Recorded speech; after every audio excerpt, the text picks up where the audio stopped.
L'objectif premier, c'était de créer une culture commune entre les chefs d'entreprise et puis les élus locaux. C'est de se dire qu'il n'y a pas d'antagonisme entre le monde privé et puis le monde public, qu'on est là tous au service du territoire, de son aménagement, de son développement économique. Et ça nous a permis de mettre le doigt sur certaines problématiques qu'on partage avec les chefs d'entreprise et de voir comment, politiquement, les élus locaux peuvent aussi mettre en place des solutions qui aident à ce développement économique.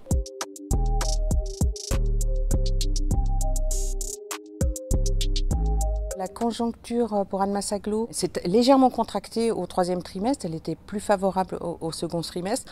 Bon, ce sera une situation à suivre parce qu'on est face à des difficultés d'approvisionnement et des difficultés de recrutement, donc qui expliquent un petit peu cette contraction. On verra au quatrième trimestre quelles sont les suites.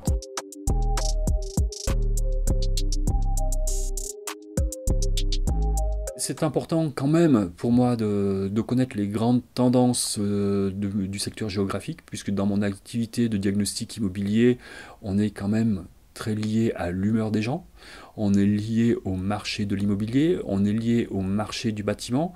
Donc de savoir comment ces deux marchés-là se portent, c'est important pour pouvoir anticiper peut-être, par exemple, certains recrutements ou certaines autres actions peut-être à mettre en place. Et donc, bien sûr, on est en contact quotidien avec des clients avec qui on échange et donc qui peuvent aussi nous informer, nous dire comment que ça se passe, comment ils le ressentent. Cette enquête nous permet d'avoir une approche un petit peu plus macroscopique et donc de prendre un peu plus de recul par rapport à ces tendances-là.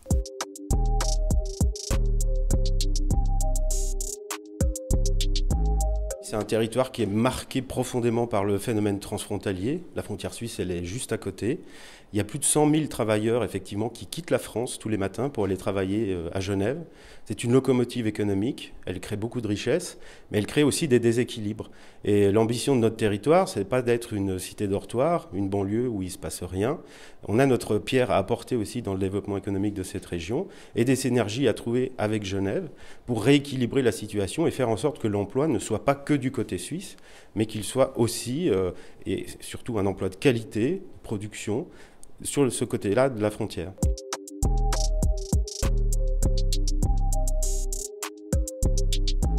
Par exemple, le logement des salariés. Comment peut-on aujourd'hui encourager les salariés à rester sur ce territoire? Donc ça, c'est une importance. Également dans le cadre du confort sur nos zones. Eh bien, je ne sais pas, de créer des crèches qui entourent aujourd'hui l'activité économique, de créer des services qui encouragent vivement aujourd'hui nos salariés à pouvoir répondre à leurs besoins quotidiens par rapport à leur travail.